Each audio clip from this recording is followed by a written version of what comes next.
spoke on the Tat Twam Asi.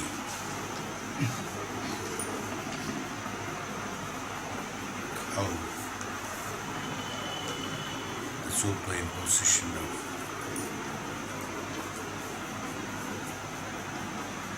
externalities on the mind.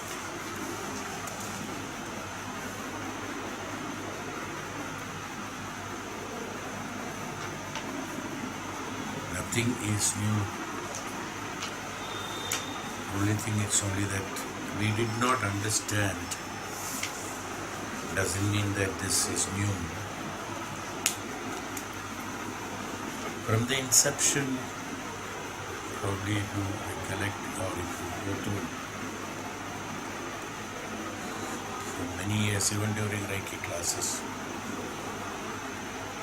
I have always said that the mind is an abstract, but in conjunction with the thoughts and emotions put together, the functions of mind is recognized. This is what I am intending. The Upanishads have always insisted and have always told the same thing from the beginning, thousands of times. But only thing it has not told that the mind is the one. We need the sutras are such that it has to be explored and it has to be contemplated, it has to be understood. Otherwise, the Avidya, because of the Dhyanam in us, even if we say this, there will be some other questions very soon. So the subject has to be really perceived, not understood. This is the problem with understanding it through the intelligence and perceiving the subject. If one doesn't understand it, if one doesn't perceive it, then you will not understand. We only calculate on the word meanings. When a person goes on word meanings, Shastras and Vedic science and Upanishads cannot be understood. It's not possible.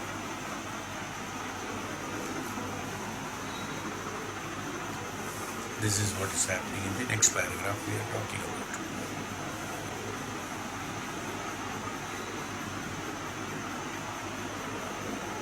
Everywhere we said the Atman is all pervading.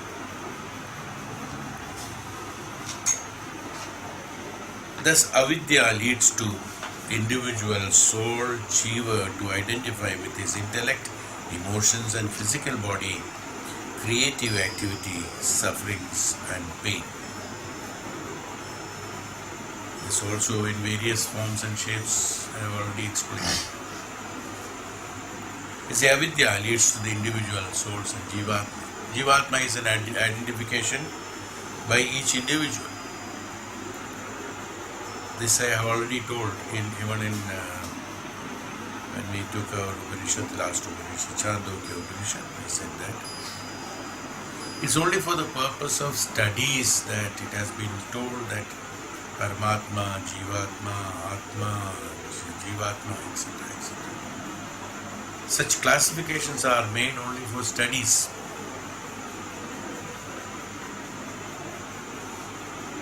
They are different status of the creation in Prakriti. Various layers in the Prakriti. So there is nothing called of that particular name. When you look for it, you won't find it. But for the studies, these classifications and bifurcations are necessary. If one goes by word meanings, it will be a waste of time listening to this. So Bhagavan said, Maharshi says here, thus Avidya leads to individual soul, Jiva. It's total Avidya, because where is the Avidya comes? Because the person who is doing these thoughts of identification through the literal meanings of the words Vakyartham, this thousands of times I have told about the Vakyartham and Shravanam.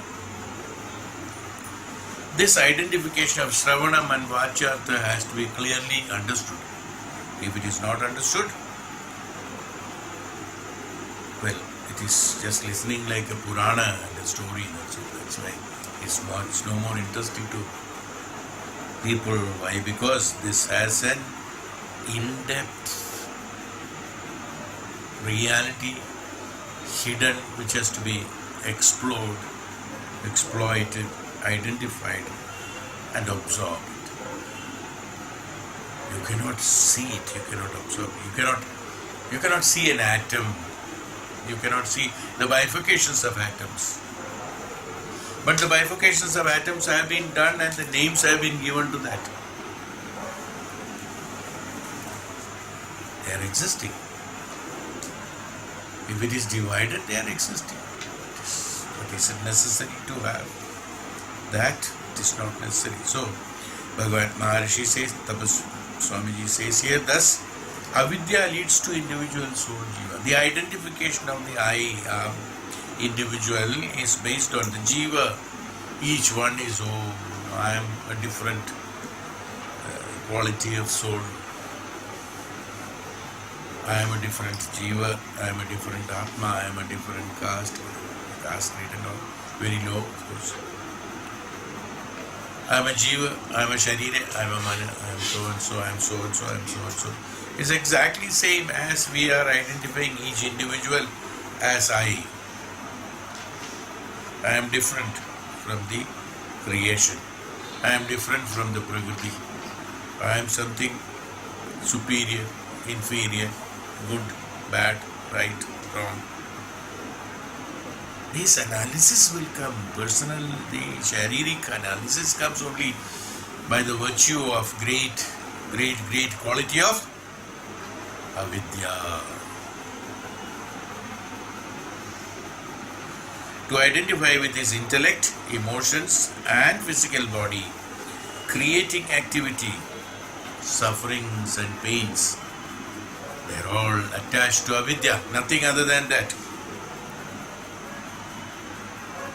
This has been told, this same thing has been told thousands of times in the Upanishads. Have repeated, number of times they have repeated. It is your body consciousness that makes all these things. Otherwise the Brahman is all over, all pervading. I tell you this Mandukya Mundaka Upanishad specifically said that two birds sitting on the same branch and looking at each other. It's a beautiful classification where it says both are, why? Two birds are sitting on the same branch. That means the branch is same, birds are same. One is identifying, enjoying the fruits of this one, another is witnessing it. See, this classification has been put. Who are all they? They are all one only. It's for the classification this has been told. One is identified. The identifier thinks that being identified by it is important and significant. The one who is witnessing thinks that, he thinks that is the truth. Even that I am witnessing is also not truth, is what it says. These are the two words. So this is relating to that body consciousness and the experiences, your sufferings and physical body, emotions, they are all based on these upadhis. These upadhis give the appearance of individualization and separation through there is only one Brahman in totality, but that takes time for people to understand, is why all this confusion. And to remove this confusion only, the saints, Maharishis and great and Tapasvis and Jnanis, to suit their convenience, not because it's a fact, to suit their convenience, they have divided the Prakriti into Atma, Jivatma and Sharira, Mana, Indriyas and this. Body creating experiences, Kashta, Dukha. These classifications have been made only to make them experience through the existing status of the each Jivatma. Once A person who is identifying with the Sharira as I, he can never understand what is beyond I. He is entangled only in that, what he is cooking. That's all. It's all cooked by him. So naturally, how to make him understand? You have to start with the Sharira is I. That's to start from there, even though it's falsehood.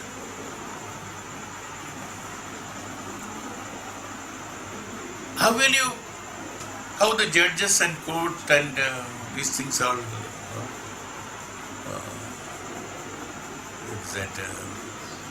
punish or verdict of a victim. How you prove that he is a victim of that? How does it? All the incidents that has been done by him is explained. This is what you have done. This so he is being taken to that status of victim and told that you are a victim. So I want you to take out of the status of victim so that your victim analysis is imprisoned. You are freed from that. Who is imprisoned? Who is punished? Who gets the punishment? The punishment is given to that thought of you who is a victim. Now, this, even for normal people to understand it is very difficult. Is he punished? Is he punished? He is not punished. What is his punishment? Punishment is to whom? Punishment is to that victim who has done it. He is different, and the one who is standing now today saying that, listening to that, is different. They are two different people. Is how the analysis is done. But put together, we always say that he is a victim, he is being judged, he has been interrogated, he has been punished, he is undergoing punishment, he has been freed.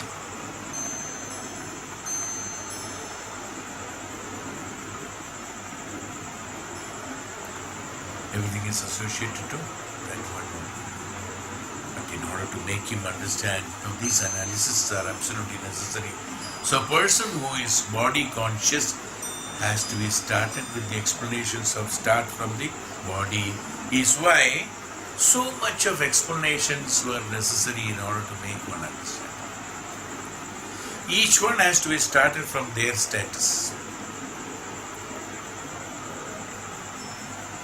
For a scholar, we always told this classification. In meditation also we told classification. From whichever status you are, you start from there. If you try to start from somewhere above, you will be nowhere and you cannot understand anything. It's not possible. It's why these classifications are done. Because then only this, what happens? Then the misunderstandings and misconceptions and then all that things happen. You should, here also it says somewhere, you should understand one thing. The principles, if it is understood properly,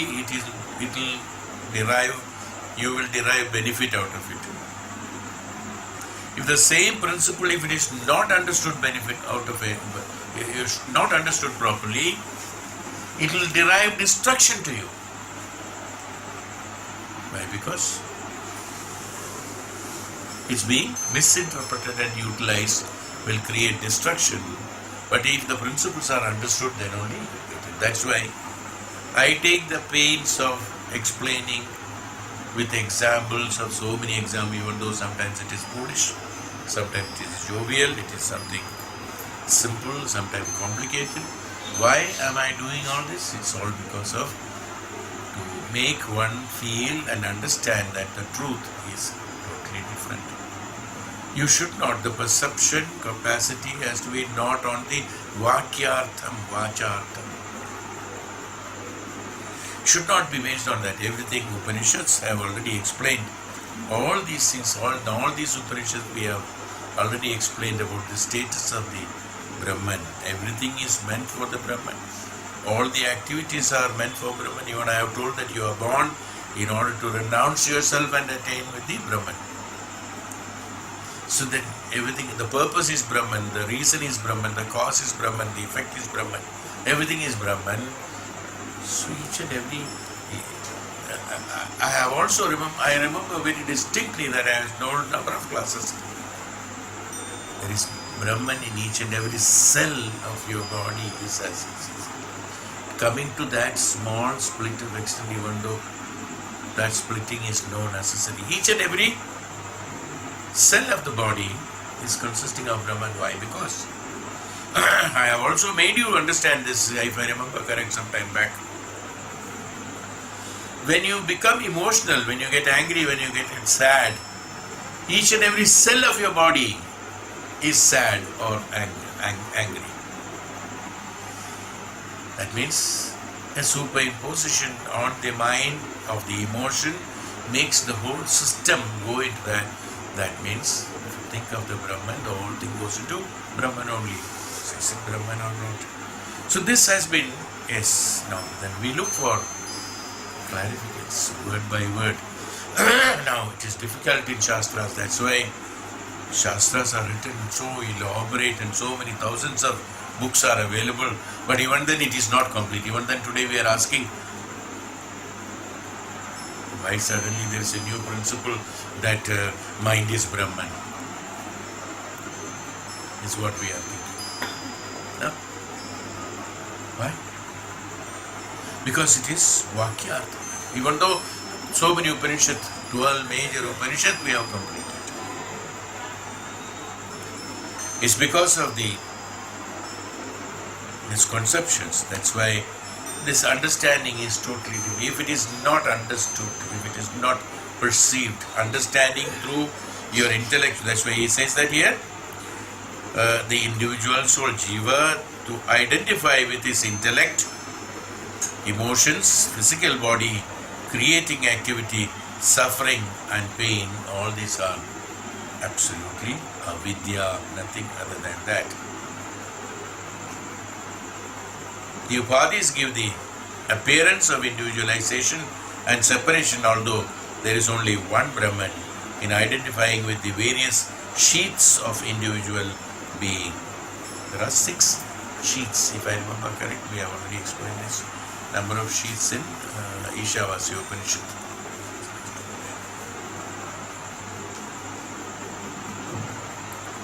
The individual being, we fail to realize the true nature. Individual being, we fail to realize our true nature. An Olympic, here Swamiji gives some examples. An Olympic champion identifies with the physical sheath because he has got physical activities. He gives more importance to physical ability. Like boxers and like wrestlers, like people who work with muscle, they develop their body to tune that. A sportsman will develop his body to make it lighter and then make it stronger. Various kinds of things. So he gives importance to the physical sheath. So everything he identifies only through physical sheath. He says, unless this is done, then I am nowhere. I am not important. So he identifies himself through the physical sheath. A politician with vital sheath, the vital, important activities and promises and execution. Politician with vital sheath. Someone in love with emotional sheath. Anything and everything is connected with the emotional. They won't look into it as truth, because truth is totally different from emotion. From the emotional point of view, oh, he has died, he has gone, he has come, he is not, he is that, he is this, or she is this, whatever it is. The emotional sheath, that if everything is related in love, what happens? It is blind. That's why they call it as blind. There's blindness in that. They have added a blind love and all that. Blind love means people are blind in love. In love, everyone becomes blind. Because he doesn't want to see the truth. Blind is what? Closing the eyes. It's in darkness. In darkness, whatever you imagine, that is truth. All other things, the whole universe is wrong. For people who go into emotional side of it. So when the emotions take over, you are only right. All others are wrong. Anyone is controlled by the emotion, he will feel that he only is right. So he functions only on that emotional sheet. Now you can imagine what will be the pitiable condition of that person who is controlled by his emotions alone. There will be absolute destruction.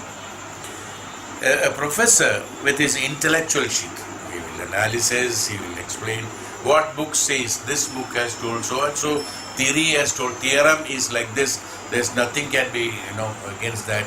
This is the story. Many people are very for anything and everything they will refer. They will refer the history, the book, past. This has happened, this has happened, this has happened. They have to remember. The professor will remember. His professorship itself has been based on his work on he has got a PhD or whatever it is, doctorate and things like that. On what? On a subject which has already been proved. He functions on that and he derives certain analysis out of it and produces some other result or whatever it is. A historian, a professor, the one who professes, okay, forget about the professor. The one who professes, the professing. Who is the one who is professing, who is telling? How, from where is he telling? From his intellectual, understanding through the intellectual. A man who doesn't have the true identity and knowledge of the Vedas, he will profess Upanishad. That's why preach. The word preach has come from there. He will be only a pravachak. He remains as a pravachak. A professor remains as what he teaches, what he has understood. Intellectually understood. He classifies it, he identifies it, and he specializes on a particular subject. He is not a professor of all the subjects. He is a professor of a particular subject alone, not the life, not anything else connected to that. Yes. He has studied only that. That too what? That so far whatever has happened. In that he makes analysis, he has become an expert on that. He professes that, an intellectual sheet. Even a pravachak who is talking about the Puranas, or even Upanishad, who is preaching Upanishad. If he is preaching Upanishad, it will be Vakyartha, Vachartha. If you go by Vachartha and Vakyartha, then the sutras cannot be analyzed. Then each and every word has to have a classification, clarification. Then you have to analyze it. Then you have to go to the previous history, connect it to many things. Then ultimately you get lost in the words written in the books, and then it can never be clarified. It can never be clarified. It can never be clear. Only thing it can be professed. That's all. It's preached. So preaching is different. Whereas Maharshis, Tapasvis and true Gurus and Jnanis, they say they are imparting the Jnanam, knowledge. Jnanam is not understood by intellectual. Jnanam is not but through the emotions, not physical body, sheath, or the emotional sheath, or by the vital sheath, or by intellectual sheath, or by any other sheath that is involved. There are 6 sheaths, 6 levels. None of them. Then what is it? What is it? There is no name for that. Because he himself is that.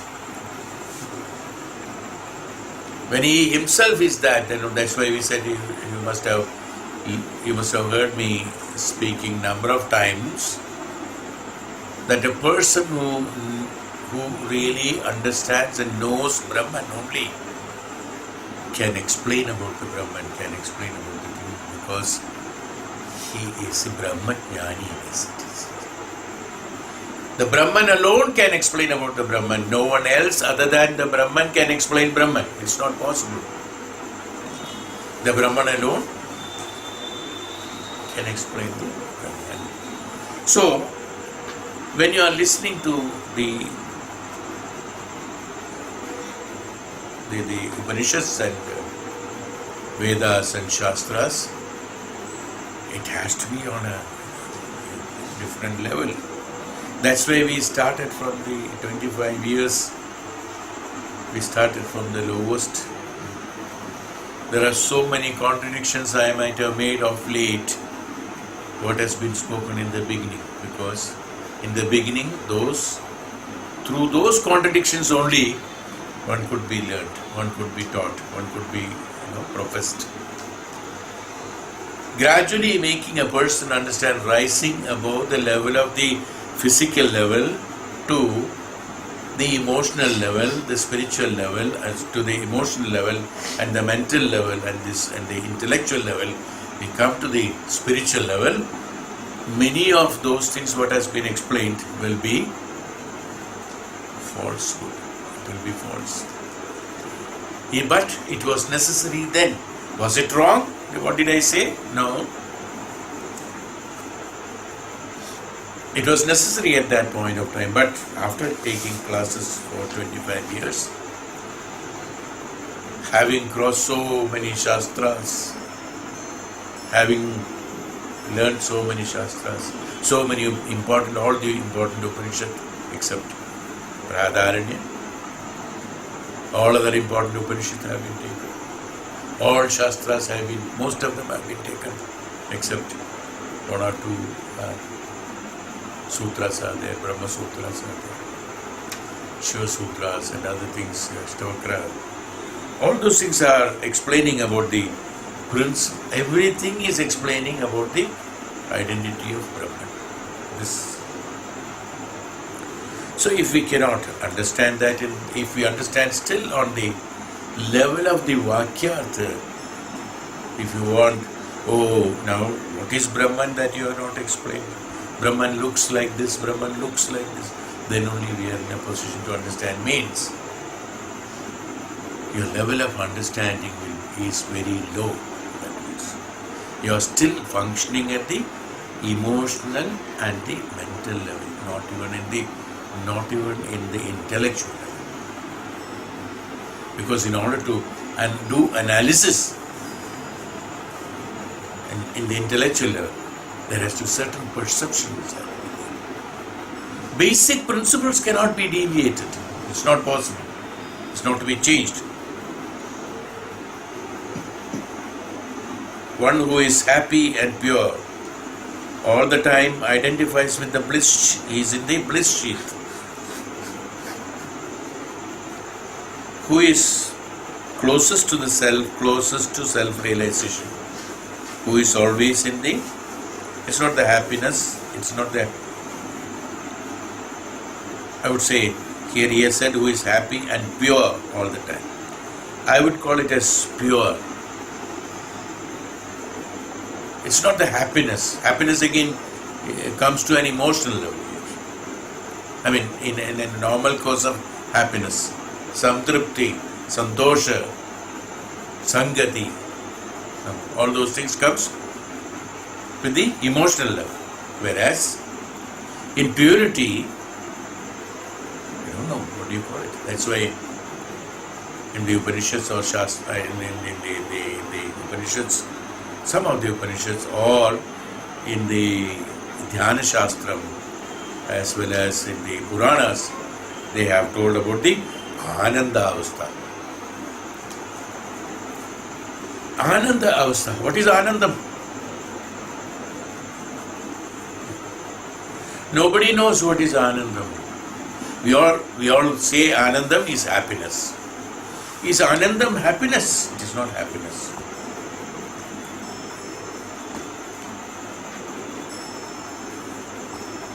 In happiness, there is unhappiness involved. You can analyze it. You can go into intellectual level and say that happiness can create unhappiness, or unhappiness can create happiness. You can analyze it. Ananda, how will you intellectually interpret it? Blissful state. That's all. It is some kind of word has been used, that's all. But none of them can compensate the true meaning of the status of Ananda. Ananda is not a feeling. Then only your mind or intellect can explain it. Ananda is not an experience. Let us not forget it. Ananda is not feeling. Ananda is not experience. Ananda is not the status again. Ananda is something you don't know. But we only know that in Ananda, in Anandam, there is nothing else. There is nothing else in Anandam. That's Ananda Avastha is the Brahma Sakshatkara. In the status of Ananda, there is nothing else. There is no happiness, so elated feeling of that. Oh, I am so happy. I am in the state of Ananda. Absolutely wrong. He is in the status of happiness.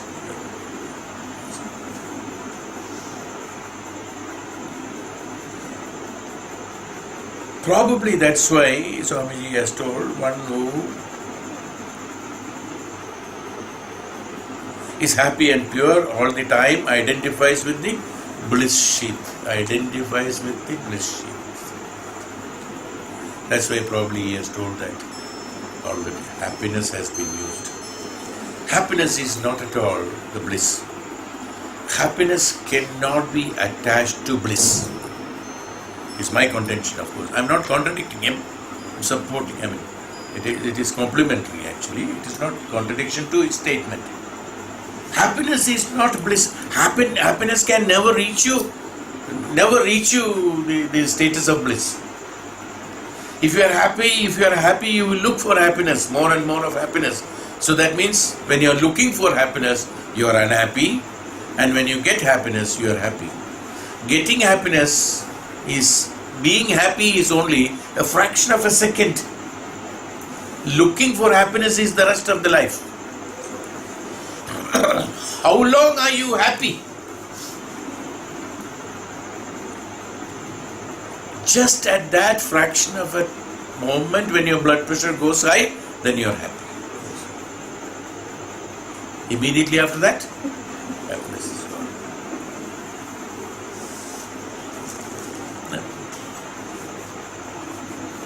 Yeah, when one is very happy, the blood pressure goes high.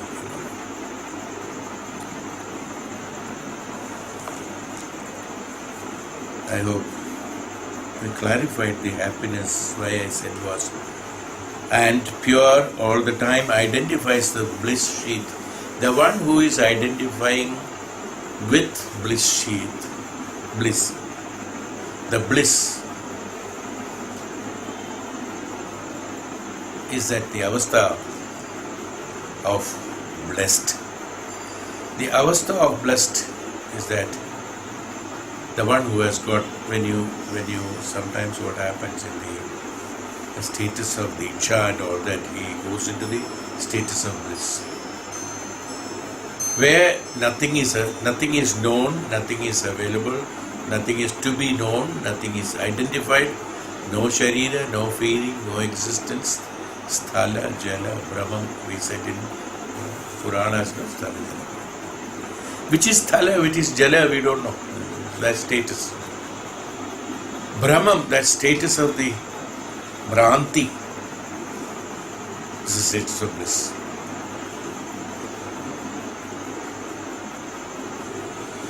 Who is closest to self-realization? He is the one who is closest to self-realization. That's true.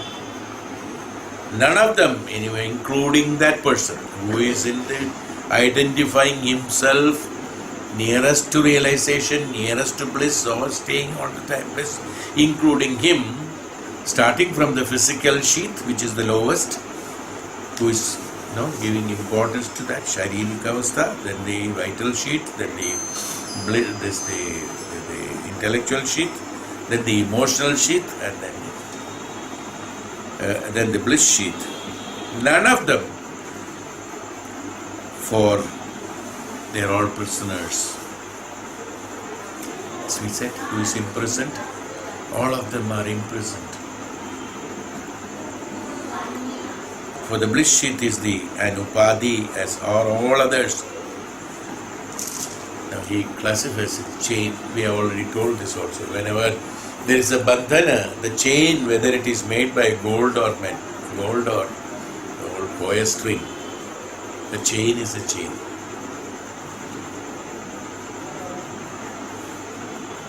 Raja ko bandi banao, but he being a Raja, let us chain him with golden chain. And another man, the poor man, let us chain him with steel or with iron. What is the difference? A man who is chained, he is in bandhana. The one who is in bandhana is chained. The one who is having these misconceptions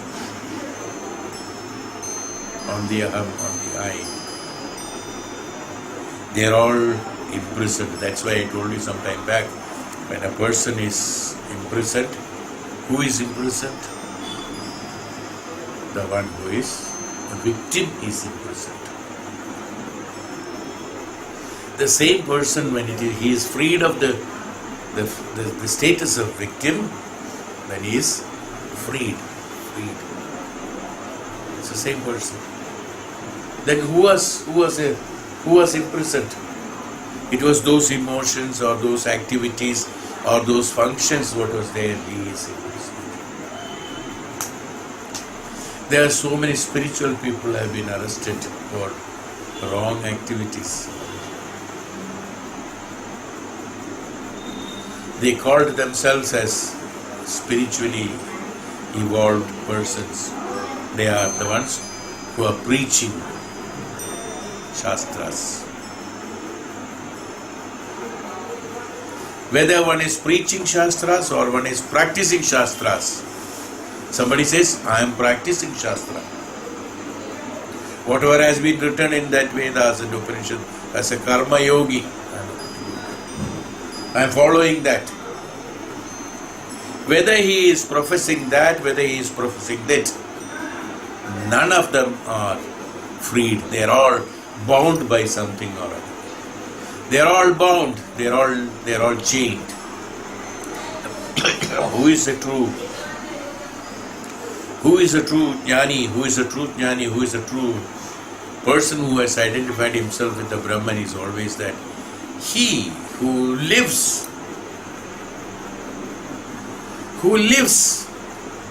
as a human, as a normal human being in the normal life,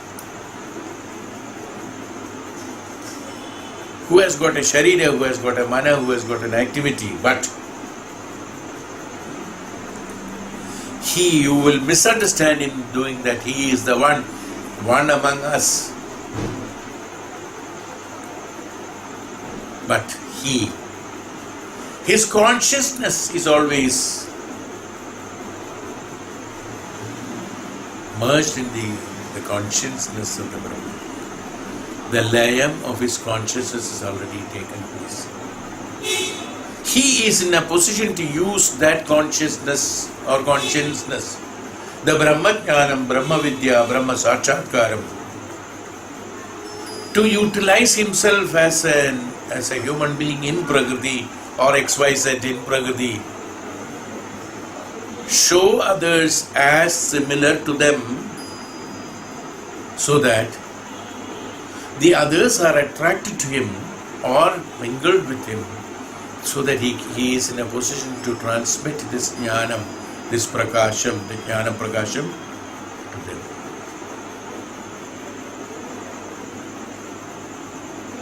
Mudhas, the mudha buddhi, that who are avidya, ajnanis. Who is mudhada? Mudhada is ajnana. The ajnanis, even when they see the prakasham, they will not believe. I have told this number of times. If a jnani comes in presence of you, if a Brahma jnani or Brahma Sakshatkari comes in presence of you, will you be able to identify?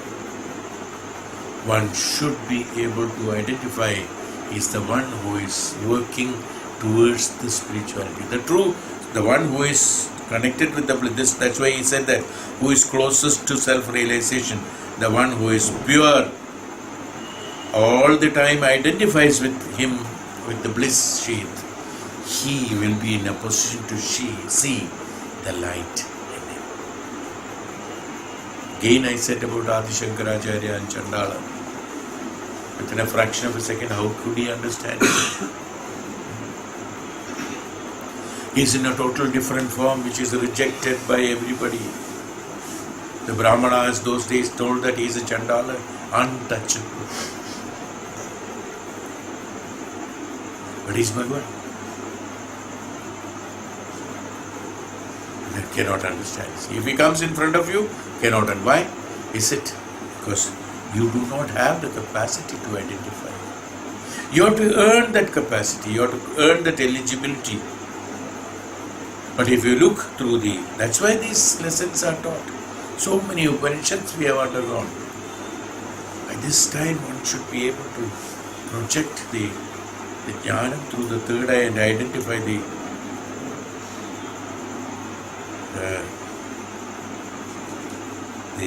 Brahmajnani or the individual. They are all at a distance. Even the goodness is binding. Even the goodness, who is a good person, doing a lot of good things, even the goodness is binding as with the golden chain, that's all. This story, whether he is repeating here, this I have told in the last chapter probably of the Chandogya Upanishad.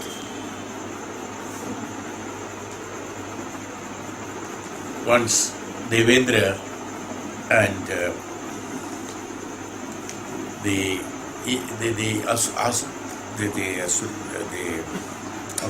Prajapati, no? The Prajapati Virochana and Prajapati, those days the Prajapati was Virochana, and Devendra both go to Brahma in order to learn the Brahmajnana. Each session was 32 years, you remember, I have told this. The first 32 years passed, then they said, yes, look at yourself. He said what? Look at yourself, that is Brahman. This is another example for saying that the mind is Brahman. Look at yourself, that is Brahman. So they looked at themselves in the mirror and said that this is the Brahman. Virochana was very happy, went back and preached to others that put on wonderful clothes on you and all sorts of ornaments. Look at the mirror, that is Brahman. Virochana was happy, retired. Indra came back half the way. You remember that case? I told that. Indra came back half the way. He said he has not said, no, how is it possible?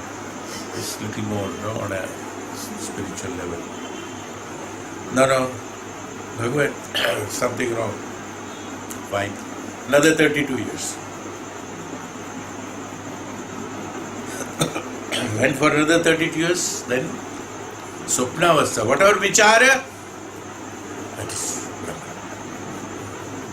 He was happy, went back, again came back. No, how is it possible? So many vicharas are coming. No, how is it possible? How is it Swapnavastha?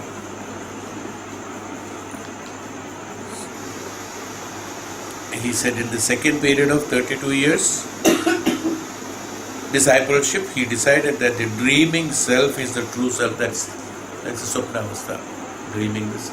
That's not correct again. Still dissatisfied, however, he underwent then he again, the third time when he came back, he said that another 32 years, he said, Swapnavastha, then Sushuptavastha. Nothing. No, how is it possible? Another 32 has gone. So 64 plus 32. 96 years have gone. Sushuptavastha, nothing is known. Then what is the use of knowing Brahman? It is Sushuptavastha. You remember? I have told this in Chandogya Upanishad last chapter, if you want to read. Fourth time when he came, nothing. Then he said, go into austerity of brahmacharya of 101 years, 108 years I think, 101 years. He underwent the austerity program of 101 years and learned that the real Brahman is learned that the real self is above all individualistic implications, not applications, implications. It's a very big word. You will still look for dictionary meaning. You will look for vakyartha. Above all the individualistic implications. I will answer only. I will explain it only with one word. Whatever you are thinking, whatever you can think, whatever you are thought, whatever you are capable of thinking, learning to think. It's all about that. Individualistic implication. When I said thought, then the other things are all lower than that. Thought is emotion is below that, sharira is below that, mind is below that. Even to that extent, that means individualistic, that is individualistic. I am Brahma, Sakshatkari. I am a meditator, I am a dhyani. I am important, I am not important, I am rich, I am poor, I am great. I am a guru, I am a disciple, I am this, I am that. Every individualistic implications, above all the individualistic implication is called the Brahmajnana. All vikara chodo. Vikara is very low to discuss when I am reading this. Which vikara? Everything, every vichara, that's why I said, whatever you are thinking, whatever you can think, whatever you have been thinking, whatever you have thought, whatever you are capable of thinking, whatever you will be learning to think, all are individualistic implications. So you know that now, the one who is identifying himself with the bliss is also wrong. Wrong in the sense also, is Brahma Sakshatkar is above that. The one who is functioning with the intellect at that point of time. An intellectual analysis is necessary for at that time. What is God? How is God? How does he look like? Is the form and shape is God? He needs explanation for each and every word, each and every expression, each and every experience. He would like to experience Brahman, Brahmajnanam, Brahma Tattva, Brahma Sakshatkaram. If you are able to experience it, it is called the individualistic identification. If you are why is it that? Because if you are experiencing, there is an experiencer. If there is an experiencer and experiencing, then there is an object to experience. Something has to be there to experience. Then it is called experienced. After experiencing, it has become a past tense. Brahman has become a past tense. Brahmajnanam has become a past tense. If it is experiencing, it has been experienced. Once it is experienced, the Brahmajnanam has become a past tense. Is there a tense in Brahmajnanam?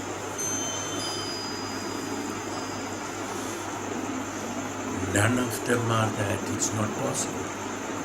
That's why whatever is being told for a person who is trying to walk in the spiritual path is only to come closer meaning of the Brahman. Something like inference being drawn to that. It cannot be told because there are no words to explain that. Because if if there is a word to explain, there has to be an analysis to explain, there has to be a meaning to explain. Vacha is not there. That's why I told you some time back about the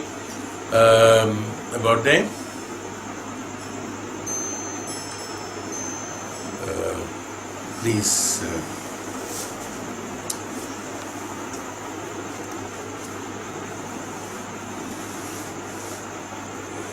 the Moola Mantra, Bija Mantra and Moola Mantra. Bija Mantra doesn't have any meaning, it's only Shabda. Like Omkaram, even though Om is being tried to explain in many ways by many people, many explanations have been given. But Omkara is Omkara. Ultimate meaning is what? Omkara is Omkara. Many intellectual people have tried to identify this is this. Well, it's okay. They're all drawing an inference towards that. So Bija Mantra, that's why it is Bija Mantra, Bija, which is a seed of mantras, which is seed. What is inside the seed cannot be understood. By looking at many seeds, we cannot identify which seed will grow as which tree. We don't know. Bija Mantra. That which doesn't have a meaning, there is no visible meaning in that. There is no visible identification in that. That's why Bija, same way. Brahma Jnanam, it's only a similarity. It's some drawing an inference can be done in order to identify the Brahman. That's why, but there is only one way. There is a way. There is a way. As Adi Shankara and other great men, great noblemen have told that when through the Jnanam, through all this Jnanam of Upanishad, identifying everything, through process of the neti, negation. One is a process of negation, one is a process of acceptance. There are two parts. Either it is negation or it's process of acceptance. Everything is me, nothing is me. Two processes there. In whichever process one is comfortable, one travels through that, and once identifies that self is not there and already identifies the total renunciation and total surrender, total samarpanam, total layam that has been taken place towards the Jnanam, towards the Guru, towards the Ishvara, towards whatever it is. Once it is done, what happens? When his identification of personal identification towards the identities or implications of individualistic identifications are no more there, then he is in a position to find the Brahmajnanam, can absorb the Brahmajnanam. That's the time when he absorbs it. That's the time when the imparting of the Jnanam takes place from the Guru to the disciple. When he is absolutely in that trance, we call it as trance. Trance in the sense, a transformed status is called trance. It's a short form of transformation, trance. A transformed status of the self is the ultimate. When that's the time when he perceives the transmitted, the imparted knowledge. Bhagavan Ram, when the education was complete, the normal education for a human being to be surviving as a king is completed, then he knew the qualities of Ram. He went into that status of meditation and looked at and internally asked the Guru, saying that, hey Bhagavan, is that all? What did Bhagavan ask? Is that all? Is that all for what we are born? Is that all? It's a very big question. He's asking for what is beyond. Is that what is he asking? Is that all? Means not. He's not measuring Guru as small, that oh, you are taught only this, is that all? No. With wonder he is asking, is that all? Not with an enquiry. You should understand that. It's not an enquiry. It's not a question. It's not questioning the Guru. It's a wonder in him. What is that wonder?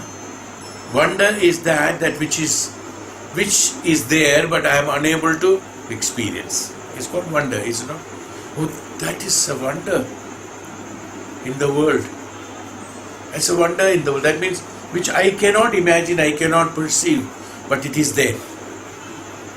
Is that all? Is a wonder in him that he would like to know. What is that wonder? That is the time when Maharishi Vasishtha, in his status of that wonder, what happened in that wonder?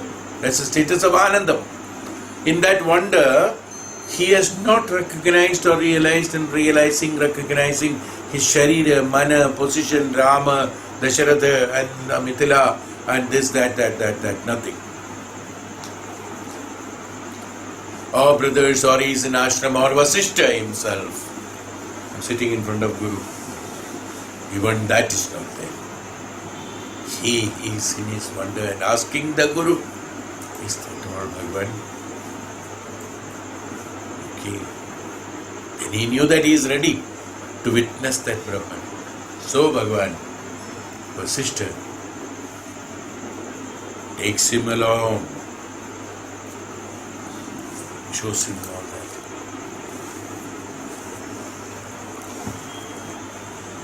He, the Narayana, and all those visions that Puranas are explaining. That means showing the absolute consciousness, that's the meaning of it. Shapes and form have no meaning here. Makes him recognize this absolute consciousness of he who is a Brahman in him. With that Brahman in him, Sada in him, at the background functioning, that's why I said people who function as a normal human being.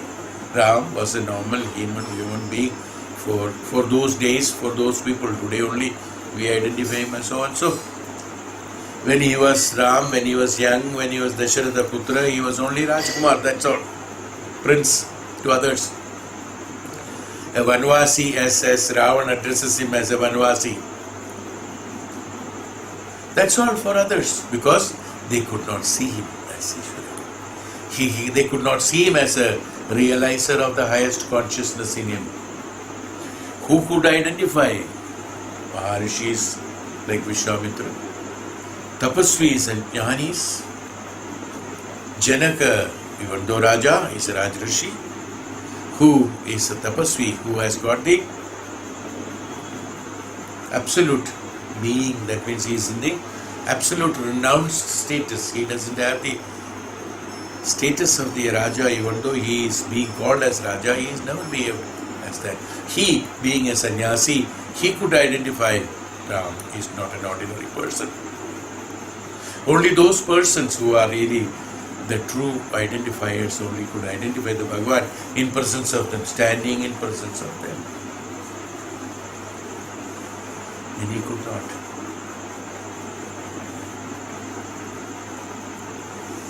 Why I said yes. Then Indra and Virochana has retired and identifying the body is the Brahman. Body identification is the Brahman. So he started from there. Indra said no, it is beyond all this. So the Swamiji says here about the individualistic implications. Any implications is implied by you, is implied by the atmosphere, is implied by the society, is implied by the Prakriti, implied by that, implied by this, implied by whatever it is, implied by birth, because of your birth, because Karya Karana Vivarana, that's called implications. What is implication? Karya Karya. Neither there is Karya nor Karana. Cause and effect. Anything that you imply on that is false. It will be false. Any explanations you give, it will be false. So these sheaths, you have to remember that in which sheath you are. Either you are in the physical sheath, or in your vital sheath, or in your emotional sheath, or in your intellectual sheath, or your bliss sheath. Like Virochana, most of the people misunderstood the body to be the self. They cannot understand. They cannot understand Tat Twam Asi because they lack the patience to consider deeply the significance of the words. Words are double-edged weapons. If misunderstood, they will be detrimental to one's progress. Properly understood, they can carry one across the abyss of ignorance. I told you this some time back, that if Shastras are not understood properly, it can lead to destruction. This has happened to many of the Asuras. They misunderstood the blessings and Shastras. Even for Devas, sometimes they landed up using the same thing as, in a wrong way. Right? Many of our pujaris, many of our Shastris, many of our people who are, they all misunderstood many of these words meaning they took Shastras. And they interpreted it and they said that is the truth.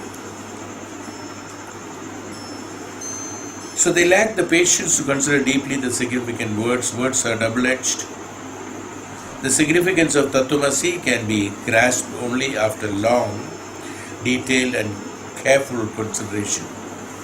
Then it will be apparent that if man was made in the God's image, it does not mean the God resembles a human being.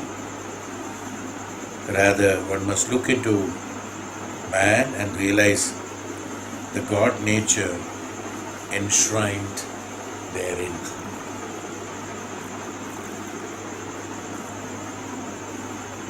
We all say, in Puranas also we say, even today, many of the people are entangled with Puranas, not understanding the gist and truth from the Purana, but they are only associated with the shapes and forms. Even though the Purana says that Bhagavan Vishnu has taken the avatar as Krishna, you are looking Krishna as different and Narayana as different. Desha Avataram, Kurma Avatara. You look at Kurma, have you ever thought anybody who has heard Bhagavatam? Whenever Kurma, you have seen Kurma, you thought Kurma Avataram. Have you ever thought of Mahavishnu? I don't think anybody has done it. Matsya Avataram. Oh, Bhagavan came as Matsya. See? What happened? You have converted Bhagavan into Matsya. You have never tried to convert Matsya into Bhagavan. Have you done it? I'm asking a question. Nobody you will find, the listeners of Puranas, have never thought this principle. I am challenging you. Matsya Avatar, oh, Bhagavan came as Matsya. Now you will see Bhagavan as Matsya only. Have you seen Bhagavan in Matsya, not as Matsya? Have you seen Bhagavan in Kurma? When he explained about Kurma Avataram, did you see Bhagavan in Kurma or Bhagavan as Kurma? All of them have thought Bhagavan as Kurma. There's a difference in thinking.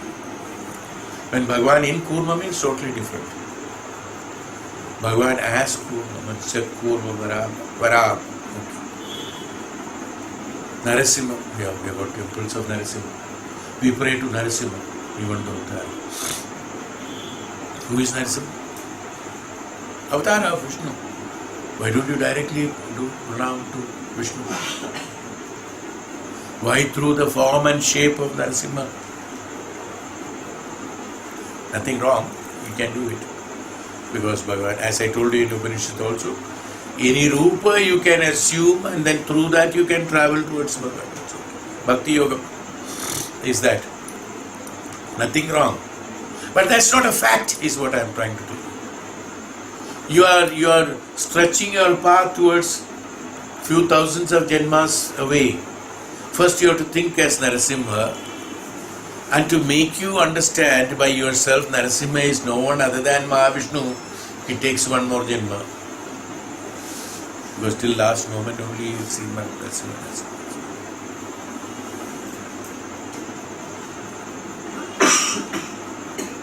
Is it not? You're far away from the reality, far away from the truth. So, what happens? You have to travel a long path. You have chosen a long path. If you are thinking Bhagwan as Narayana, as so and so, in this case, I'm taking case based, that's all. In this case, as Brahman, as something else, if you think, it takes that much of time. So, a direct relationship, a direct perception has to be created. How many of those people who are listening to Ramayanam or Bhagavatam, Bharatam, how many could even now relate as so-and-so individual as so-and-so God? They will think that as a...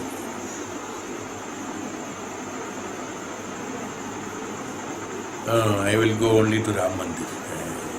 By this side there is another mandir which is... From childhood I am going to Ram Mandir. I am happy with it. When I go there I get...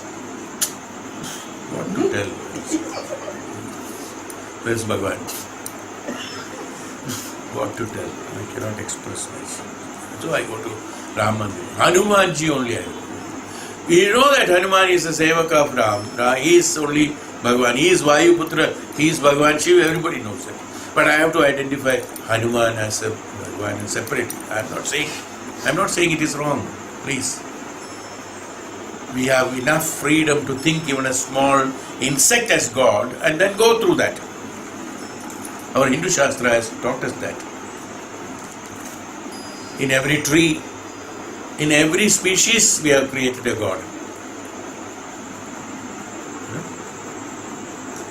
Those which are crawling, those which are flying, those which are stable like trees,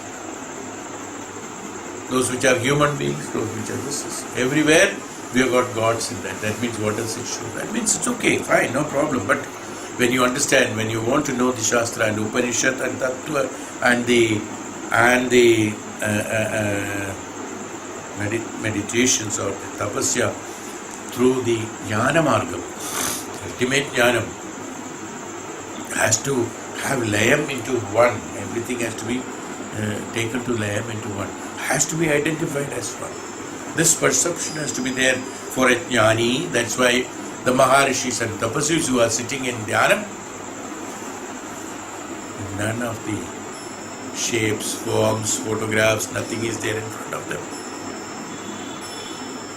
They are absolute realizer, themselves having layam with the absolute consciousness.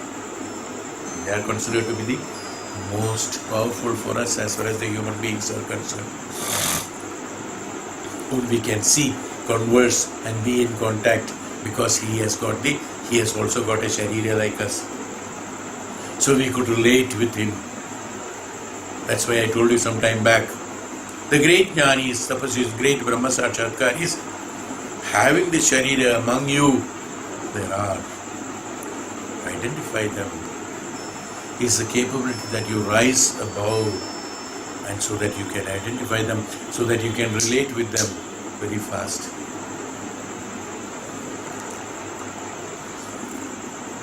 So many things are there in the Shastras we have told already, and Jnana Margam I have told about the through the Upanishads we have discussed enormous subjects, enormous ways.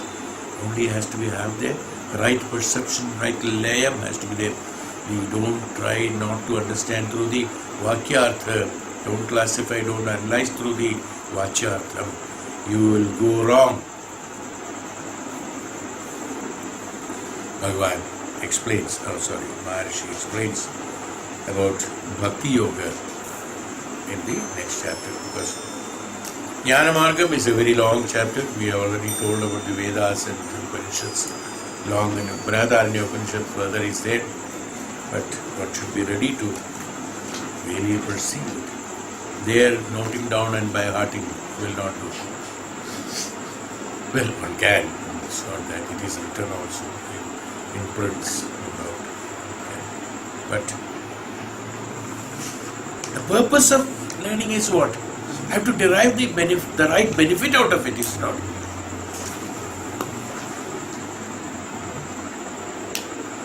The days of Kali Yuga is totally different. I'll be eating my food and watching at the serial. What is going on? Actually, in serial, somebody is crying, you cry that you are actually eating crying. You are eating, dvesha, raga. What are you eating? You are eating what you are seeing. You don't know what you are eating. This is what is today. So if you are trying to understand this through your mind and emotion, attachment and attractions, and your emotions, this Upanishad, then it will be that. Forget, let me be point blank on that. Forget about claiming yourself to be walking on the spiritual path. Zero, big zero. Don't like to listen such words, no? Yeah, that's right. Well, that's a fact. If you want, you have to do it. That is Jnana Margam. I have not told this. Great Maharishis and Tapasvis and great Jnanis have told this. You try to understand Upanishads through your intellectual capabilities and emotional capabilities and vichara vikara, you will be lost. Many Swamijis, after taking sannyasa for years together, Swami Chinmayananda has explained in one of his statements, biography somewhere, I don't know where it is. He has written that he has met with a Swami who has spent years in Banaras.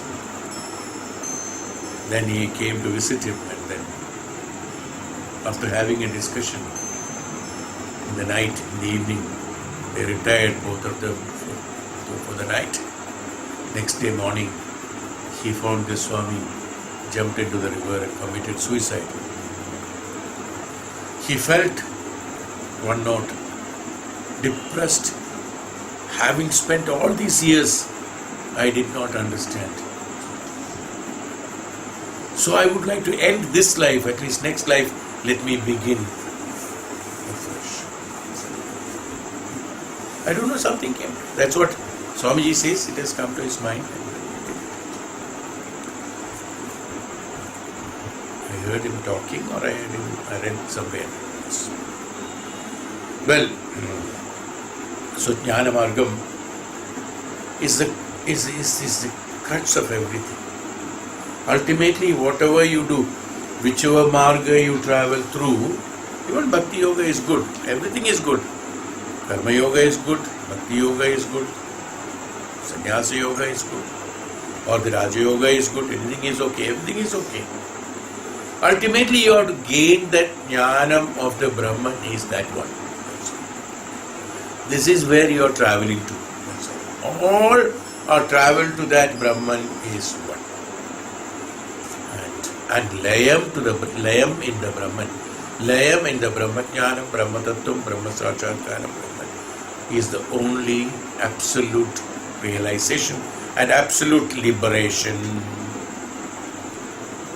is what the spiritual path shows us.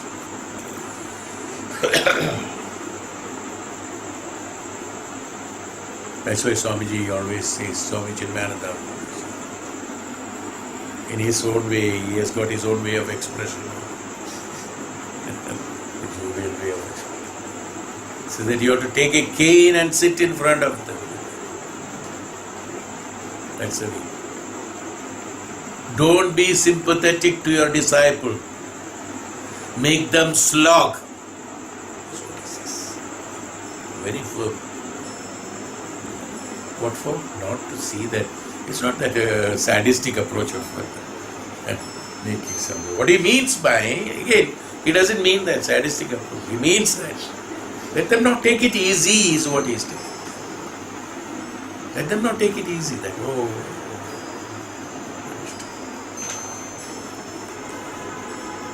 2 years of brahmachari course, sannyasa course came out, Swami so and so. 2 years. Vedanta studies 2 years. No? Yeah. What is that? Base. Now you be above that. You have been informed all this. Now you stop. Their principle is that. Not that it is wrong. Naturally one cannot be giving training. Nowadays that is not there. Earlier days, 16 years, 20 years used to be in the Gurukula.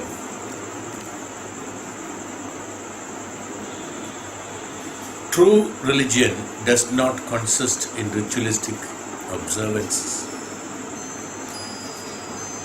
Baths and pilgrimages, but in loving all. Cosmic love is all embracing and all inclusive.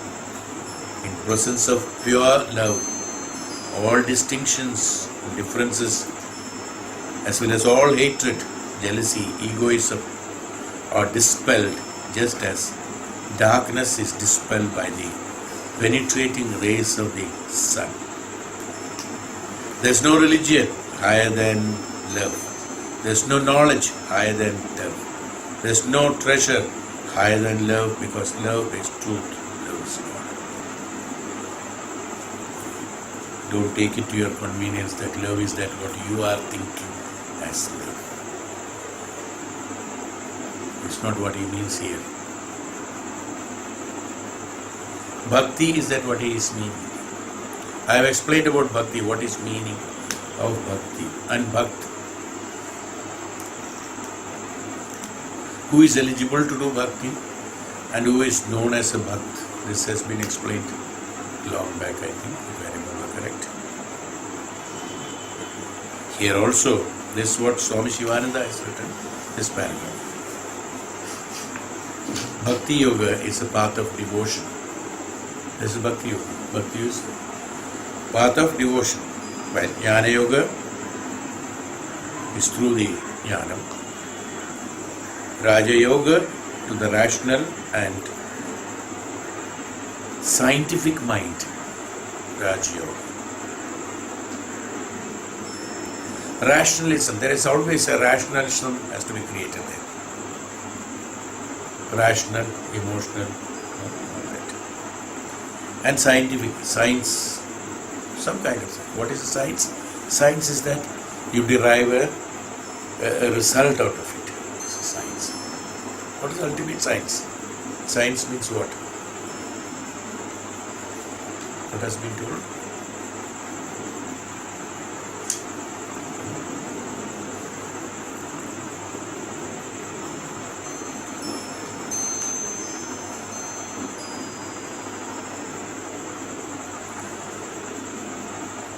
One is Jnanam, another is Vijnanam.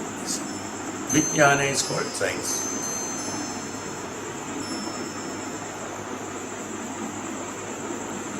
Bhakti Yoga comes naturally to those who are predominantly emotional in temperament.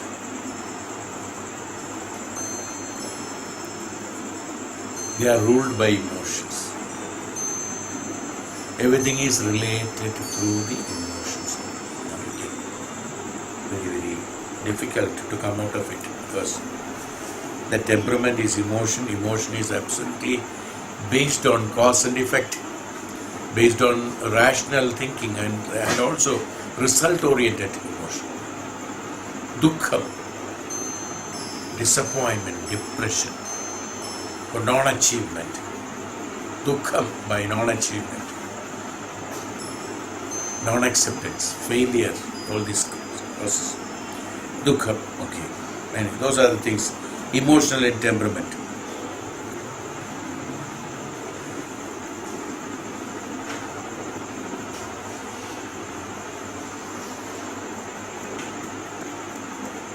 The path of Bhakti Yoga is essentially the same through placing all his concentration on God.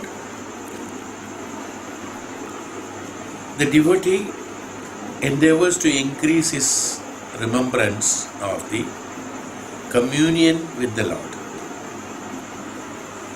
Now, what is bhakti again? What is explanation?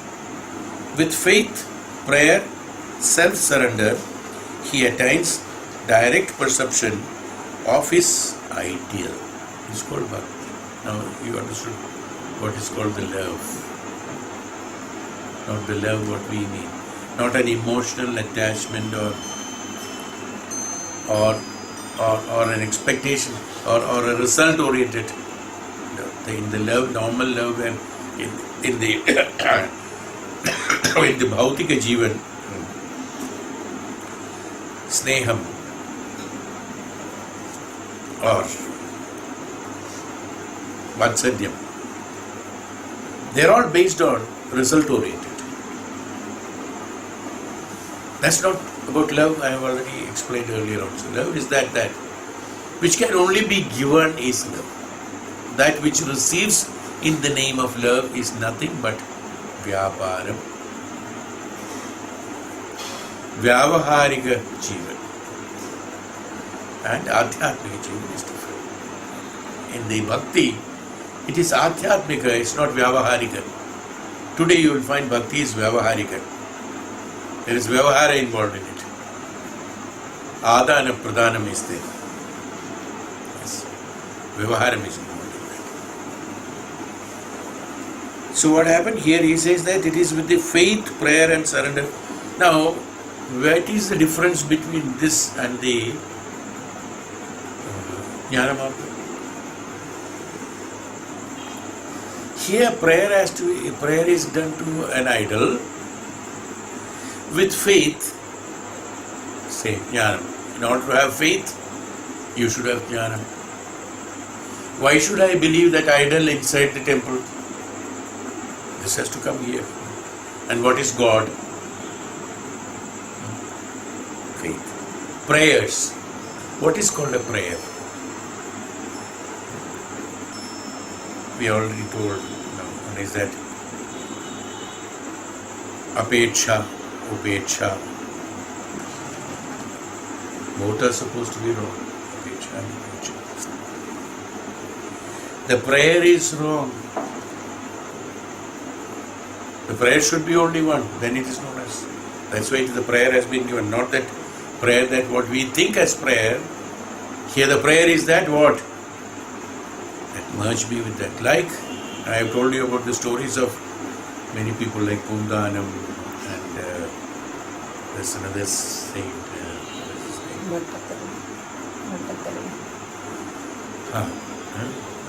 Narayan, Patadini. They all wanted layam into the God. That's also prayer. Prayer for the layam. Prayer is for the layam, not for anything else. Not for a benefit that's what is that? Objective prayers. One is subjective prayer. Nishkama bhakti, let me put it that way. It should be a nishkama bhakti. Bhakti should not be sakama bhakti. But today, well, it's okay.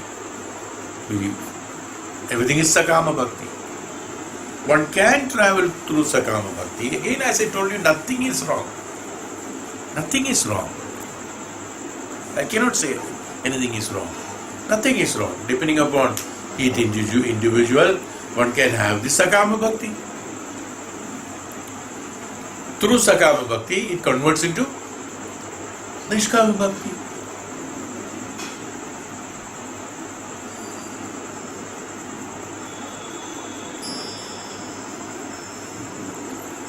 I still remember, well, maybe you all must have been advised like that only. Yeah, I hope, I think in every house. When we were small, I still remember that question to my mother. She used to take me to the temple. And after bathing, we are supposed to go to temple, pray, then come back in the tank, So I used to go with her when I was small, go with her, pray. We all go, stand in front of that temple. Nambudiri will close the door. Then he will open. Then everyone will pray, take the arati, take the prasadam. Even now, distinctly clear, I still remember holding my mother's hand. I asked her, what do we pray? I was asking her. I still remember, distinctly remember her reply also. While walking back, I asked, what do we pray in front of God? Because that time I didn't have anything to pray. Neither I was going to school. I don't think I was going to school. So, hey, pass kar do, unko itna mark chahiye mathematics mein. वो भी नहीं है. There is also not there. So before that it was there. So I asked her, since I did not know, but I don't know. Many times it has come to my mind. This scene of, I can see the scene when I holding her and talking in the temple, holding her. Asked her, what do we pray? There was some other people were there, I think. And she stopped and she said, come, let us sit.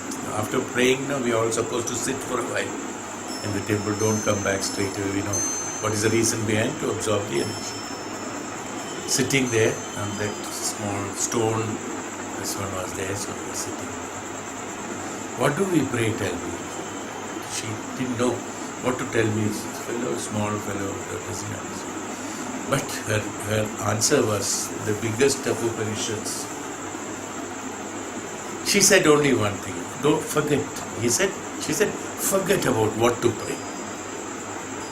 Just told me this, forget, 2 sentences only, forget about what to pray. Just stand there, see the God. Finished. Fold your hands. See, this is what I am talking today. Nishkama Bhakti. It's a big word in Upanishad and Vedas. Nishkama Bhakti. This is what she has told them. Forget about everything. This is what he says. Forget what to pray. Just stand there and think of God. That's all. This all in her small language. That's all she could make me understand. Those were big words. Renounce everything. What is the meaning of it? Renounce. Today I am translating her words. Renounce everything. Have layam in the Brahman. Is what she said. Is what I am translating it out. These are the words which she spoke. I still remember. No, maybe all of your houses might have told the same thing. I'm sure. So what I am trying to tell you is that when I reading this, suddenly those informations come. With faith and prayer, that's how it has come. Prayer. What to pray? What to pray? That was a question of my mind. What to pray? Faith and self-surrender. This has been again the self-surrender in Bhakti Yoga also self-surrender. Jnana Marga also self-surrender. Surrender of everything. Renunciation and surrender. So principally, without that you cannot attain that. These are the very important things. With faith, prayer, self-surrender, he attains direct perception of his ideal. That's all. It is his ideal. That's all. That's it. The perception of that. When emerging takes place and oneness alone remains, the goal is reached. This is Bhakti Margam in the true sense. What is that? I repeat.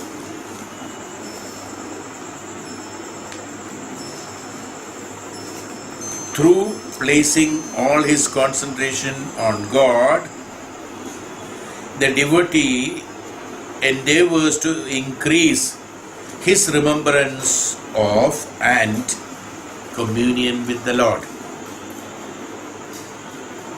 With faith, prayer, self-surrender, he attains direct perception of his ideal.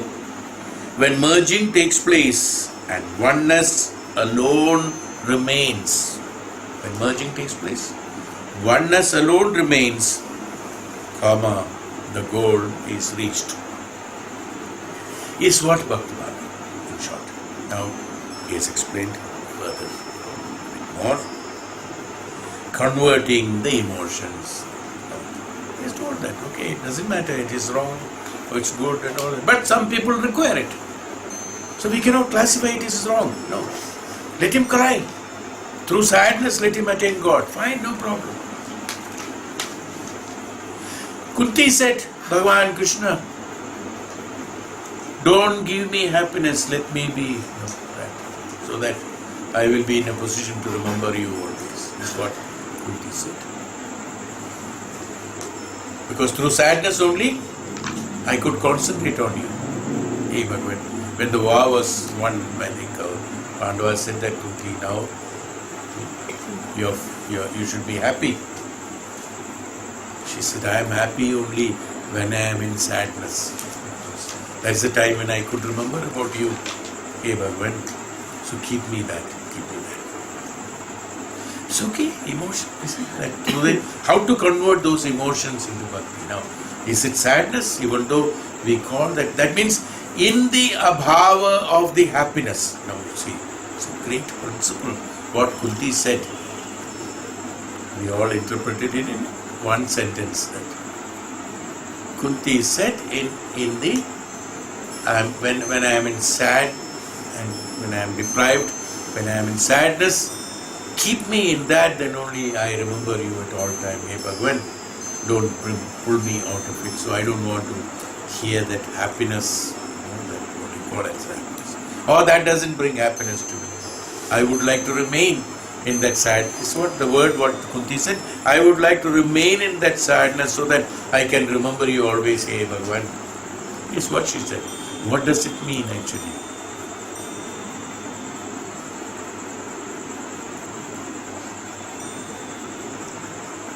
What does it mean? Because she means that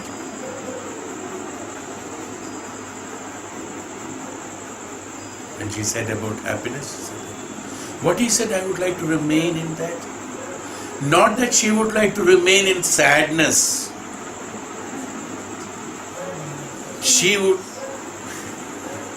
would remain in the status of remembering God, is what she means. Not that she want to be sad, but she said, I am remembering you only in sadness. Only in that status I was remembering you. But what she wants, hey Bhagavan, I would like to be in a state that so that I can remember you at all times. So do not, then what, the next sentence? So do not make me listen about the happiness that I am getting through the winning of the war. What does it mean? It means that I have renounced the word happiness from me.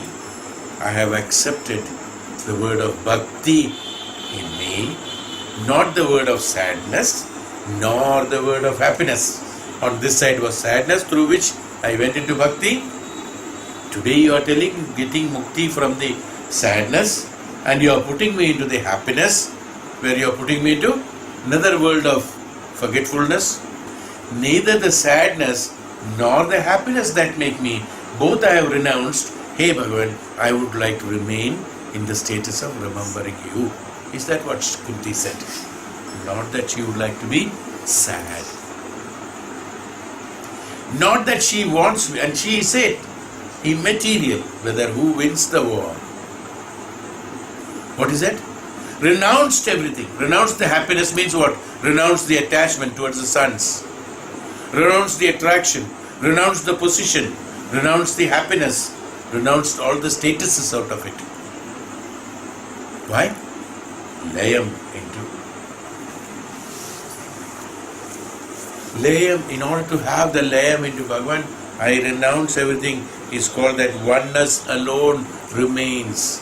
What Kunti said is that oneness, what is oneness? In me, only your memory remains, hey Bhagavan.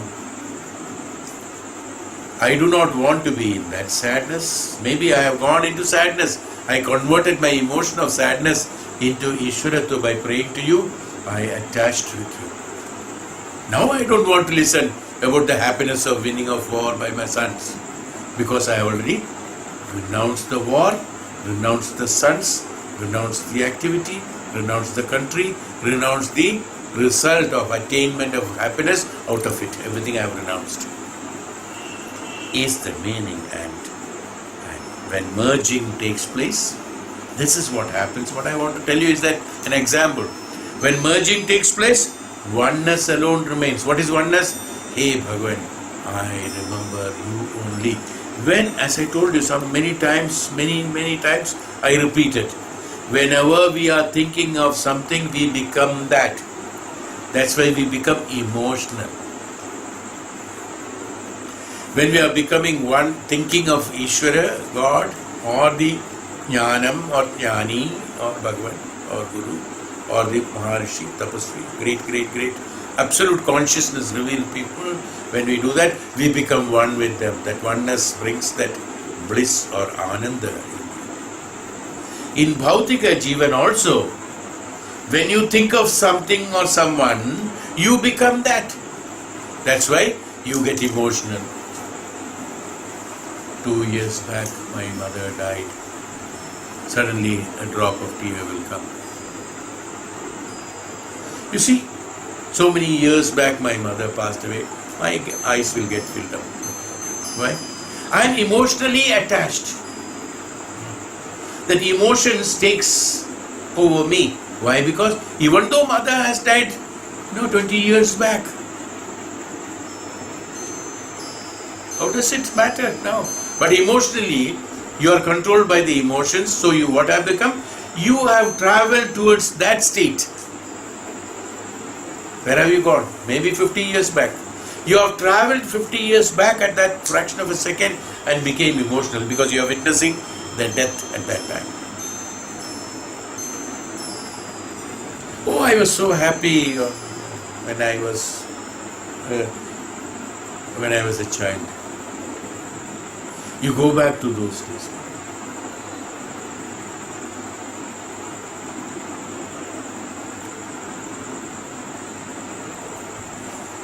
Whenever you think of something, you become that. Whether it is in Bhautika Jivan, it becomes an emotion that will take over you and distract you from the functioning of your normal self. In spirituality, it brings oneness with the Absolute. So, two different things. Both. Converting the emotions. Now, how converting? He says about the converting the emotions. Emotions have no place in other parts of yoga because they are bound up with attachment. Only in Bhakti Yoga, emotion has got value. Any other yoga, even in Karma Yoga, emotion has no attachment.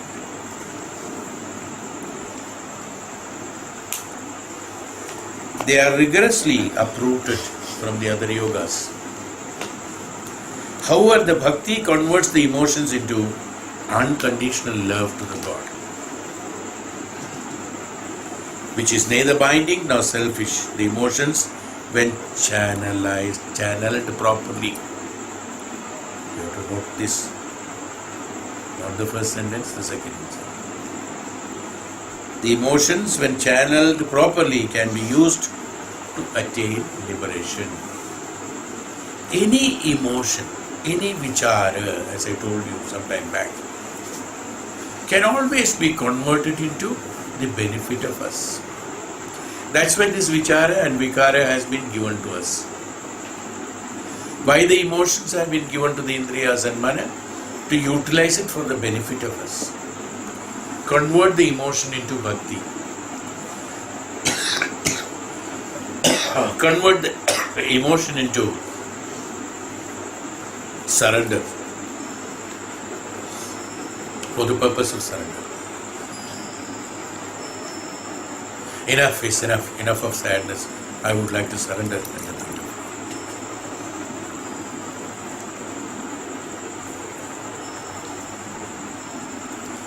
लोग in colloquial language they say that हम सब छोड़ छाड़ के संन्यास ले लिया. What did he say? छोड़ and छाड़. And in colloquial words, what did he mean by that? Because they were all, what is it that, छोड़ छाड़ के means that he started hating that, that's why छोड़ छाड़ किया, छोड़ दो. Hated that, So that hatred towards the activities have been converted into sannyasa. Hatred was the cause for each and every emotion can be utilized for the purpose of benefit of the upliftment. Bhakti Yoga teaches us this. Bhakti Marga teaches us this.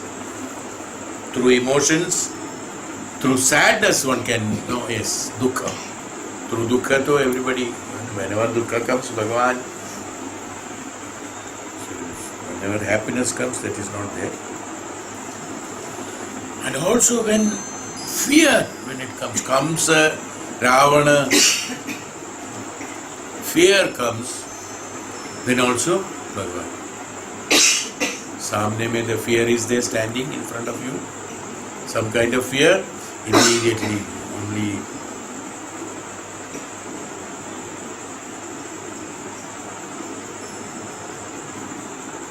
what our words will come.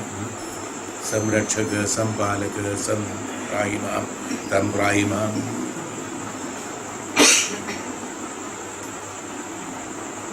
The emotions, when channeled properly, can be used to attain liberation. Channel these emotions properly, not to promote the emotions and binding, because they are all connected with the bandhanam.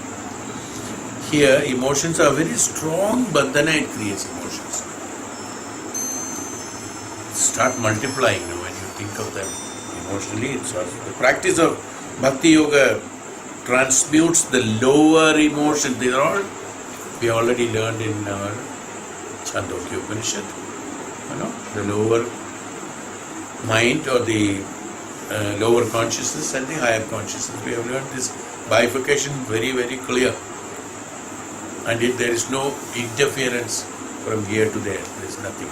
It has to be absolutely, a division has to be made and has to be renounced totally.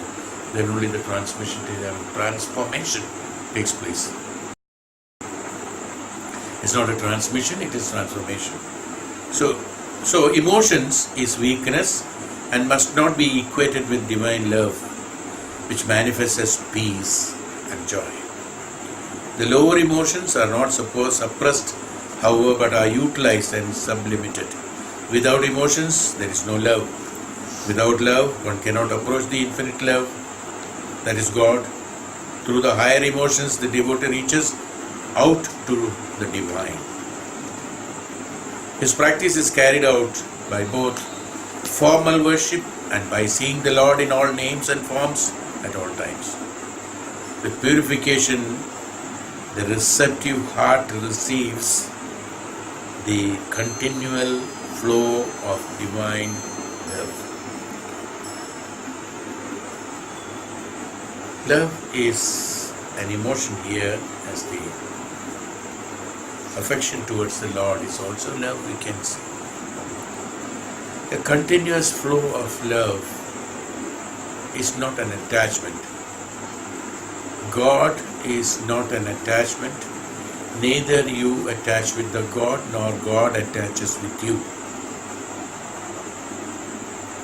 It is only the word when it rightly said, it is only that laya only takes place. Merging only takes place. There is no attachment. Attachment is a bandhanam. Bandhanam is based on the emotion, and emotion is not devotion. Emotion is not devotion. Devoiding emotion is devotion. Okay. So that's how the devotion has to be done. A devotee means totally devoted to the Lord. Not to, emotion is to please me, devotion is to surrender. Please the Lord. We can say please the God. It's not pleasing the God. Devotion is that devoting, attaining the. So devotion is that what is necessary in you. In emotion there will be ahankara. In devotion nirahankara. In emotion there is sakama bhakti. In devotion nishkama bhakti. In emotion you want something. In devotion you want to give something. When you are giving something, it's renunciation. When you are attaining something, it is binding. Simple. This is how the Bhakti Yoga goes. Okay. Understand this? The rest we can talk about next class. Om Shanti.